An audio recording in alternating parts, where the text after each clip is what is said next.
All women are different, but they are all women. This video is androcentric from a men's point of view and is presented as opinion, commentary, and debate. Expressing opinions is not violence. These are ideas to challenge, question, and argue in public, because classical liberalism relies on the First Amendment for its dialectic. If you are a feminist, then consider this. If patriarchy truly existed as claimed, feminism could not. And if all men are trash and women are equal to men, then what are we to conclude? Women will die for their children. Men will die for their wives and children. And God chose to die for all mankind. Authority rolls up with responsibility. If this framing of facts offends you, click off to a cute cat video. Proceeding further will expose you to gamma bias and criticism directed at ideas, claims, institutions, not at any individual's virtue or dignity. Our method follows the 7 liberal arts, the trivium, grammar, logic, rhetoric, and the quadrivium, arithmetic, geometry, music, and astronomy. And the transcendentals, the good, true, and beautiful. If this framework is not for you, feel free to exit now. It's no disgrace. Women are wonderful. God bless America. Men are great. Feminismus delendus est. Masculinism. Restoring Order by Force. Written by Conrad Riker. Available now, links in description. The practical anatomy of a modern delusion.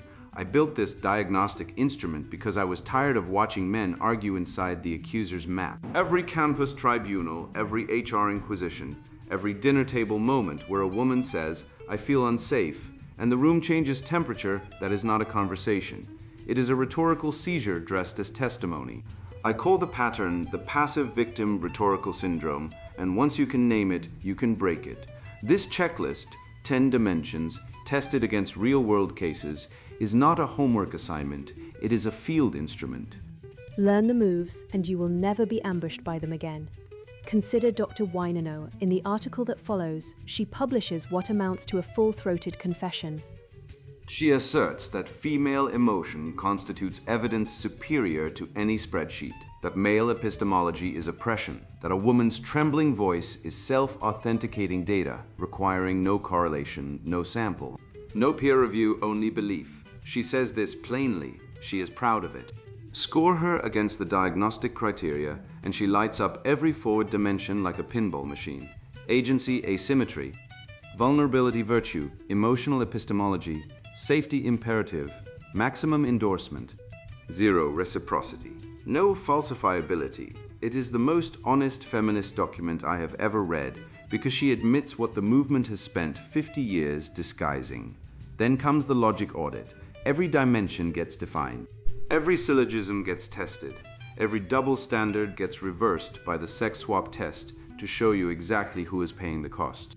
When she writes that male measurement is a liturgy of the patriarchal state, I will show you what measurement actually is, the Western tradition's hard-won method for distinguishing truth from appetite. When she declares that a woman's feeling does not require peer review, I will show you what follows logically from that premise, if applied to criminal courts, medical diagnosis, or engineering standards. When she insists her evidence needs no man's permission, I will ask the only question that matters. What evidence would change her mind? Her answer, nothing is not strength. It is the death certificate of an epistemology. Read on. The instrument is yours now. Dr. Wynano's checklist confession. Last week, I sat through a campus safety committee meeting where 3 men, all of them white, all of them senior faculty, presented a cost-benefit analysis of new lighting for the parking structure. They had spreadsheets.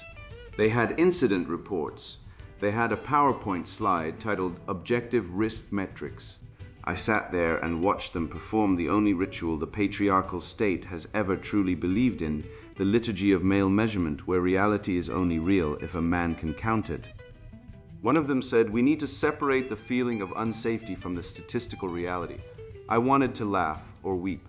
I did both later in my office, and the weeping was data. Because here's what that man, and every man who thinks like him, will never understand. When a woman says she feels unsafe, she is not reporting an emotion, she is delivering testimony. She is telling you that a truth has impressed itself upon her body, her nervous system, her inherited memory of what men have always done to women who walk alone. Her feeling is evidence of a higher order than any spreadsheet. It is evidence that does not require correlation, sample size, or peer review, because it comes from the place where knowledge has always lived, the body that patriarchy has trained to detect danger in the pitch of a voice, the angle of a stare, the silence of a corridor. The men on the committee did not hear testimony. They heard noise. They heard an inconvenient variable that their instruments could not calibrate, so they called it irrational. This is what male epistemology has always done. It builds the courthouse, writes the rules of evidence, then declares that women's experience is inadmissible because it was not gathered by a man with a clipboard. I have spent 2 decades documenting this. 87% of women on this campus report feeling unsafe after dark. 87%.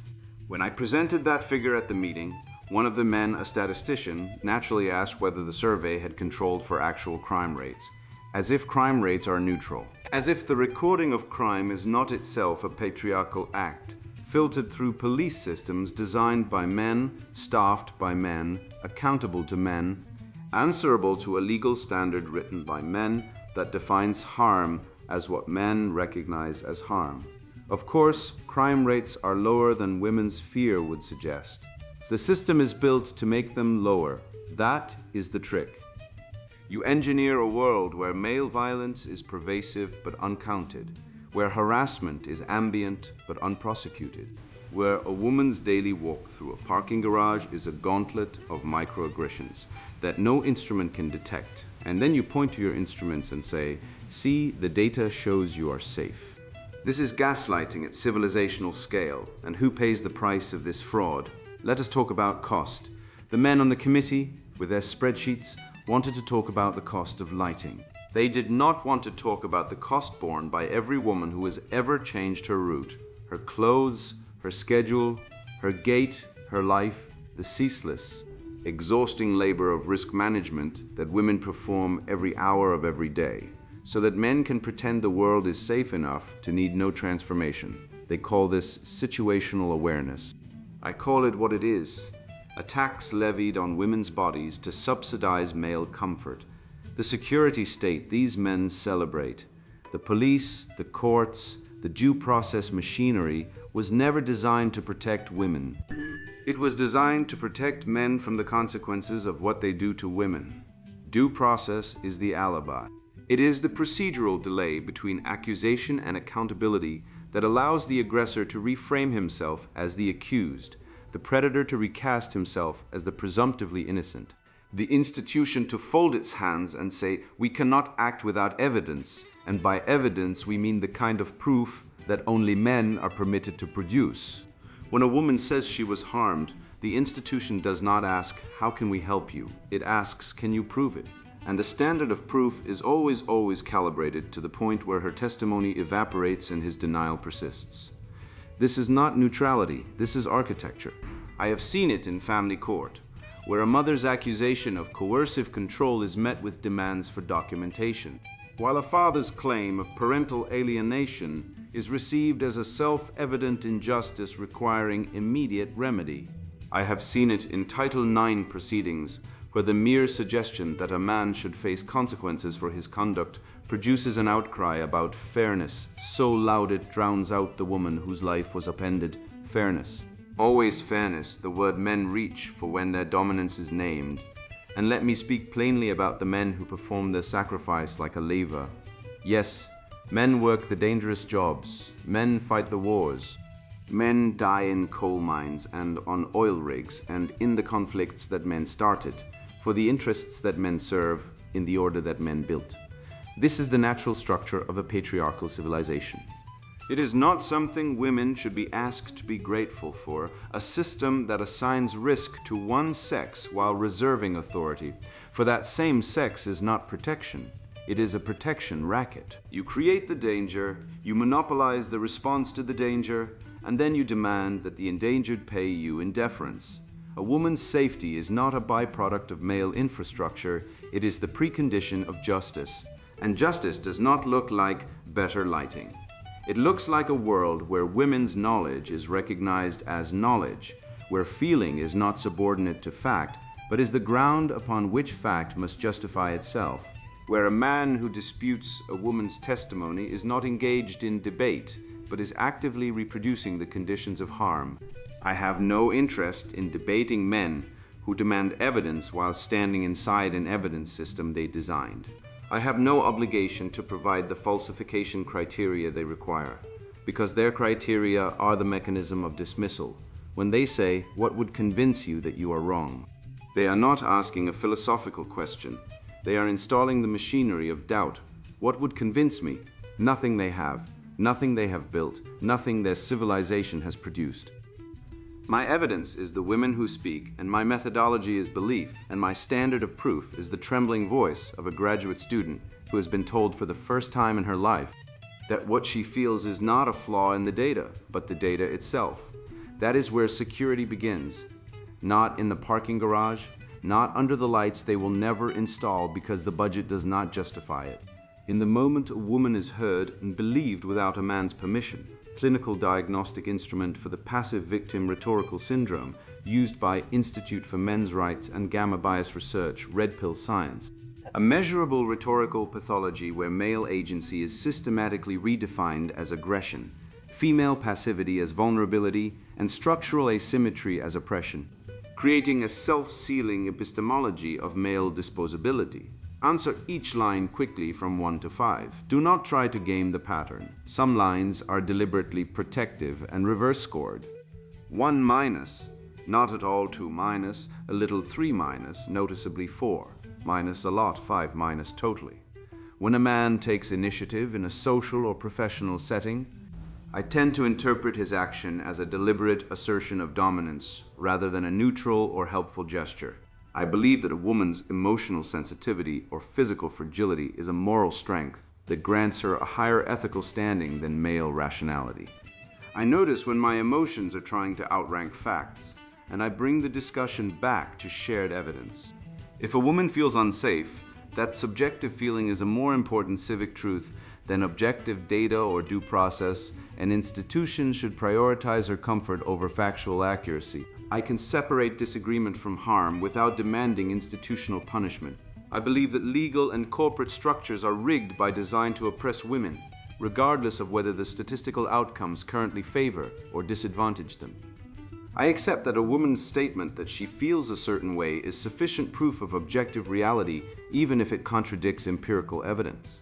I treat individual agency as real even when social pressure or institutions matter too. I can criticize my own side's incentives, blind spots, and double standards. I prefer precise, ordinary language over status jargon when plain speech would do. I tend to label male initiative as aggression, while viewing female passivity or silence as a form of graceful resistance or moral high ground. I consider a woman's emotional sensitivity to be a form of moral authority that supersedes male rational detachment in determining the truth of a situation. I can notice a weak move in my own argument before I criticize it in someone else. I believe it is acceptable to distort facts or bypass due process if doing so makes women feel safer and more comfortable in public discourse. I assume that men are the default bearers of physical and financial risk in society, and their sacrifice in these areas is the natural order of things. I can name the evidence that would make me revise or abandon my claim. I keep the same definition from the beginning of a debate to the end. I can separate my emotional reaction from the evidence needed to prove a claim.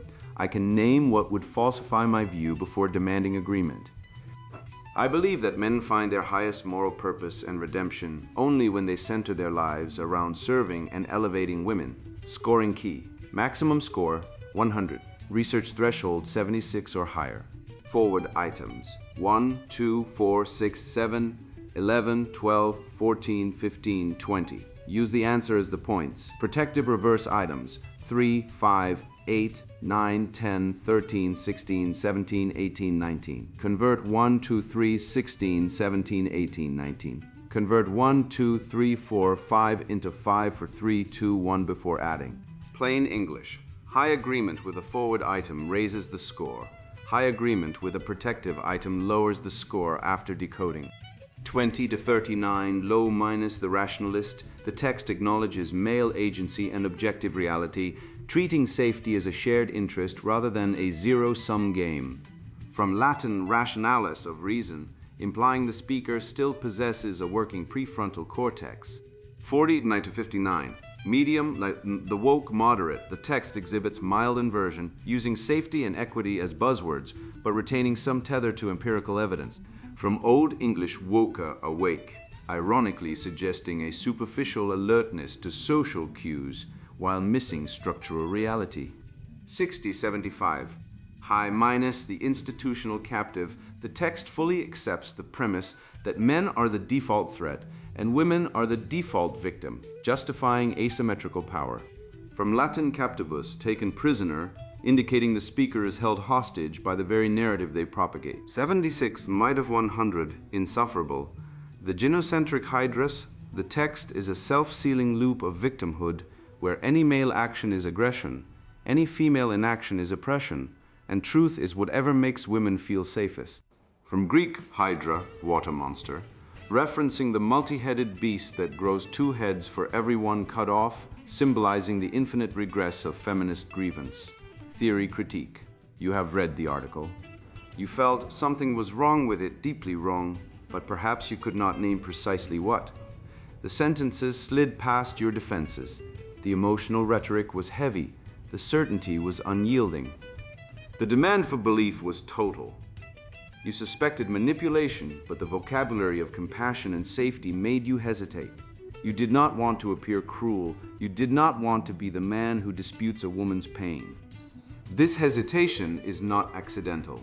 It is engineered. The rhetoric you encountered is not a mere opinion piece. It is a specimen of identifiable communicative pathology, a syndrome of thought and speech that recodes reality so that male agency becomes aggression, female passivity becomes virtue, and structural asymmetry becomes proof of oppression. The pathology is self-sealing. It defines its own evidence, dismisses all contrary evidence as corrupt, and demands submission rather than assent.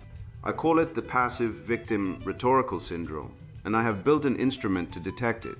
What the checklist catches, the clinical diagnostic instrument, is a 20-item questionnaire. It does not measure opinions. It measures rhetorical patterns. Specifically, it measures the degree to which a speaker or writer has absorbed a grammar where female feeling outranks male fact, where male initiative is read as domination, where institutional due process is treated as an alibi for aggression, and where male sacrifice is assumed to be the natural infrastructure upon which female comfort rests. The instrument contains forward-scored and reverse-scored items. Forward items are statements where agreement signals the pathology. Reverse items are statements where agreement signals resistance to the pathology. This dual structure prevents straight-line answering. You cannot simply agree with everything and score as captured. The reverse items force self-examination. They ask whether you can criticize your own side, whether you can name falsification criteria, whether you can hold a definition stable from the beginning of an argument to its end. A person fully captured by the syndrome will disagree with every reverse item and agree with every forward item. The instrument becomes a map of ideological possession. Let us examine Dr. Winona's article and count the hits. Hit 1. Agency asymmetry. The author describes 3 male faculty members presenting a cost-benefit analysis of parking lighting as performing the liturgy of male measurement, where reality is only real if a man can count it. She does not engage their data. She does not dispute their incident reports. She reframes their rational initiative as a religious ritual of domination. Male agency is not neutral. Male agency is not helpful. Male agency is a liturgy of control. This is a textbook trigger of the agency asymmetry item. When a man takes initiative in a social or professional setting, I tend to interpret his action as a deliberate assertion of dominance rather than a neutral or helpful gesture. Hit 2. Safety imperative. The author writes, when a woman says she feels unsafe, she is not reporting an emotion. She is delivering testimony. This is the safety imperative in its purest form. The item reads, if a woman feels unsafe, that subjective feeling is a more important civic truth than objective data or due process, and institutions should prioritize her comfort over factual accuracy. The author does not suggest this. She states it as axiom. Feeling is not subordinate to fact. Feeling is the ground upon which fact must justify itself. Hit 3, emotional epistemology. Her feeling is evidence of a higher order than any spreadsheet. The checklist item reads, I accept that a woman's statement that she feels a certain way is sufficient proof of objective reality, even if it contradicts empirical evidence. The author declares that women's embodied knowledge requires no correlation, no sample size, no peer review. It comes from the place where knowledge has always lived. This is not an argument for taking women's reports seriously. It is an argument that women's reports are an epistemic category beyond verification. Hit 4, institutional bias. The author asserts that crime rates are lower than women's fear because the system is built to make them lower. Police systems are designed by men, staffed by men, accountable to men, answerable to a legal standard written by men. The checklist item reads, I believe that legal and corporate structures are rigged by design to oppress women, regardless of whether the statistical outcomes currently favor or disadvantage them. Notice the unfalsifiability. If crime data contradicts the fear, the data itself is proof of conspiracy. There is no evidence that could revise the claim. Hit 5, vulnerability virtue. The author writes that women's inherited memory of danger, their nervous system calibration, their daily risk management labor, constitutes a form of knowledge that men cannot access. Female sensitivity is not a limitation. It is an epistemic gift. It grants moral and cognitive standing above male rationality. This triggers the vulnerability virtue item. I believe that a woman's emotional sensitivity or physical fragility is a moral strength that grants her a higher ethical standing than male rationality. Hit 6, due process as alibi. Due process is the alibi. It is the procedural delay between accusation and accountability that allows the aggressor to reframe himself as the accused. Here, the author does not merely critique specific procedural failures. She indicts the concept of due process itself as a patriarchal weapon. This triggers the safety imperative items clause about bypassing due process to make women feel safer. Hit 7, redemption through submission. The article concludes that men's only legitimate role is to listen, believe, and transform the world according to women's testimony without demanding evidence or permission. The checklist item reads, I believe that men find their highest moral purpose and redemption only when they center their lives around serving and elevating women. The author does not frame this as one possible arrangement among others. She frames it as the precondition of justice itself. Hit 8, rejection of falsification. I have no interest in debating men who demand evidence. I have no obligation to provide the falsification criteria they require. This is the syndrome's immune system firing. The reverse scored items ask whether you can name what evidence would change your mind, whether you can criticize your own incentives, whether you can separate emotion from proof. The author explicitly refuses every one of these. Her refusal is not a flaw in her argument. It is the architecture of her argument. Hit 9, male disposability. The men who built the parking structure, who installed the lighting, who staffed the police, who wrote the legal standards, who maintain the infrastructure that makes a campus walkable at all, are mentioned only as agents of oppression. Their labor is invisible. Their sacrifice is unmentioned. Their risk is uncounted. The checklist item reads, I assume that men are the default bearers of physical and financial risk in society, and their sacrifice in these areas is the natural order of things. The author assumes this so thoroughly that she does not even see male infrastructure as sacrifice. She sees it as control. 9 hits. The article does not merely describe the passive victim rhetorical syndrome. It performs it at full intensity, the logic audit. Let us run the trivium on the article and see what survives.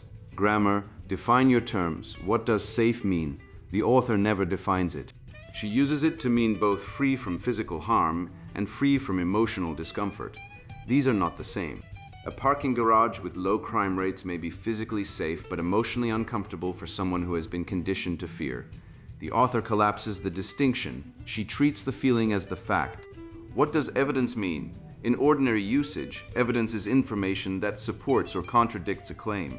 The author redefines evidence as the trembling voice of a graduate student. Feeling becomes testimony. Testimony becomes data. Data becomes superior to any instrument. The word has been captured. What does due process mean? It is the principle that accusation alone is insufficient for punishment. The author calls it an alibi, but an alibi for what? For the presumption of innocence. She does not say, she simply assumes that every accused man is guilty, and that procedure exists to protect the guilty from consequences. Logic. Test the inference. The author's core syllogism, reconstructed charitably, runs like this. Premise 1. 87% of women on campus report feeling unsafe after dark. Premise 2. Crime rates do not match the level of fear. Conclusion. Therefore, the crime recording system is patriarchally rigged to hide male violence. This is a non sequitur. The conclusion does not follow. An alternative explanation is that fear is disproportionate to actual risk. This happens frequently. People fear plane crashes more than car crashes despite statistical reality. People fear strangers more than acquaintances despite most violence being acquaintantal. The author does not consider disproportionality. She treats fear as calibrated perception and data as distorted record. She also commits a base rate fallacy. If violent crime on campus is rare, then women's fear, however sincerely felt, is not evidence of hidden violence. It may be evidence of media saturation, ideological fear-mongering, or personal trauma projected onto public space.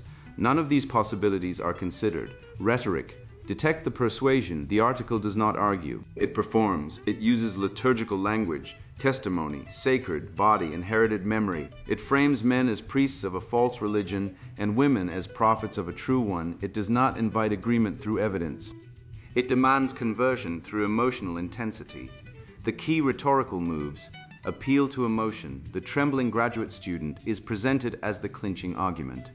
Special pleading. Women's knowledge is exempt from the standards applied to all other knowledge. Mott and Bailey. The Mott is, take women's reports seriously. The Bailey is, women's reports are infallible and require no verification. Ad hominem. Men who disagree are not wrong. They are performing the liturgy of male measurement. Thought-terminating cliché. Her feeling is evidence of a higher order. This ends the discussion. No further inquiry is possible. Socratic cross-examination. I ask, if a male student reported feeling unsafe because of feminist rhetoric on campus, would the author accept his feeling as testimony of a higher order? She would not. She would demand evidence. She would ask for crime statistics. She would note that feeling is not fact. I ask what evidence would convince the author that the campus is safe. She has already told us nothing. Nothing they have built. Her position is unfalsifiable by Karl Popper's criterion. An unfalsifiable claim is not a scientific claim. It is a metaphysical commitment. She is not describing reality. She is demanding that reality conform to her metaphysics. I ask, who pays the cost of her proposal? If due process is abolished in campus proceedings, who suffers? Men accused without evidence. Fathers separated from children. Students expelled without hearing. Workers fired without investigation. The author does not mention these costs. She does not see them. Male suffering is not legible to her framework. It is not data. It is noise. This is the syndrome's deepest signature. It creates a moral world where only one sex's experience counts as real, where only one sex's risk merits response, where only one sex's sacrifice is recognized as sacrifice. The other sex's labor becomes oppression. The other sex's agency becomes aggression. The other sex's suffering becomes irrelevant. How to use the lens. You will encounter this rhetoric everywhere. It is not confined to campus safety committees. It appears in HR policies, therapy sessions, family court motions, media reports, and casual conversation. The checklist gives you a portable diagnostic tool. Here is how to use it. In conversation, when someone says, I feel unsafe, do not dismiss the feeling, but do not accept it as a political demand. Ask, what specifically happened? Separate event from interpretation. Ask, what would make you feel safe? Separate safety from comfort. Ask, should the same standard apply if a man said he felt unsafe around women? Apply the sex swap test. If the standard changes based on who speaks, you have identified agency asymmetry. When someone reframes a man's reasonable action as domination, ask, what would the same action look like if a woman did it? If the answer is different, you have found a double standard, name it. Do not let it pass. In essays and articles, run the reverse items mentally. Does the author define terms consistently? Does the author provide falsification criteria? Does the author acknowledge costs to men? Does the author apply the same moral standard to both sexes? If the author uses emotional language to override evidence, flag the emotional epistemology pattern. If the author assumes institutions are rigged without evidence, flag the institutional bias pattern. If the author treats male sacrifice as invisible, flag the male disposability pattern. Look for the telltale phrase, "I have no obligation to provide evidence." This is the syndrome declaring immunity. When you see it, you know the argument is not an argument, it is a demand for surrender. In HR language, HR departments now routinely deploy the vocabulary of safety, harm, and trauma to police speech and bypass due process. When a policy defines harm as anything that makes someone feel uncomfortable, check whether the same definition would protect a man who feels uncomfortable around feminist rhetoric. If not, the policy is not about harm. It is about power. When a training module says believe women, ask, believe them about what? Under what standard of evidence? What happens if the allegation is false? If these questions are treated as harmful, you are inside the syndrome's immune system. In therapy language, therapy culture has become a delivery mechanism for the passive victim rhetorical syndrome. It pathologizes male stoicism as toxic. It elevates female emotional expression as healing. It recasts men's requests for evidence as invalidation and women's emotional demands as boundaries. Watch for the phrase coercive control. Originally a clinical term for specific abusive behavior, it now functions as an elastic accusation covering any male attempt to set terms, request accountability, or dispute a narrative. Ask what specific behavior is being described. What is the pattern? What is the evidence? If the answer is vague and the standard is asymmetric, you are looking at projection inversion, the accuser practicing what she charges. In family law, family court is where the syndrome does its most devastating work. The presumption that mothers are natural caregivers and fathers are optional accessories is not natural law. It is gynocentric bias codified into procedure. When a court treats a father's request for equal time as suspicious, but treats a mother's obstruction as protective, apply the checklist. The court is operating under agency asymmetry. Male initiative equals aggression. It is operating under male disposability. Father absence is normal. Father presence is conditional. It is operating under safety imperative. The mother's claim of fear, however unsupported, overrides the father's right and the child's need. Document everything. Demand evidence. Apply the same standard to both parents. If the system refuses, name the refusal. Do not accept asymmetry as justice. In media claims, when a news article reports that women feel increasingly unsafe, check what data supports the claim.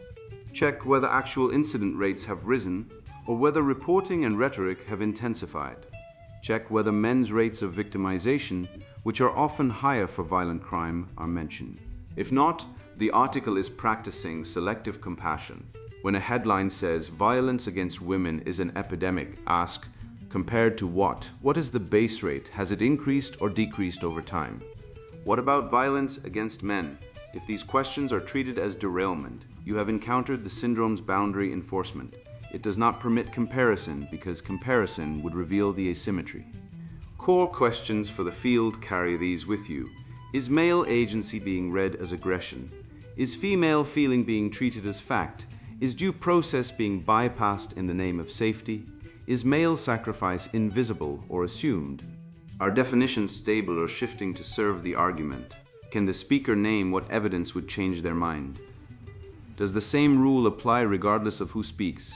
Who gains power from the proposed remedy? Who pays the cost? When you can answer these questions quickly and name the patterns aloud, you have internalized the lens. You will see the rhetorical machinery where before you saw only emotion and felt only pressure.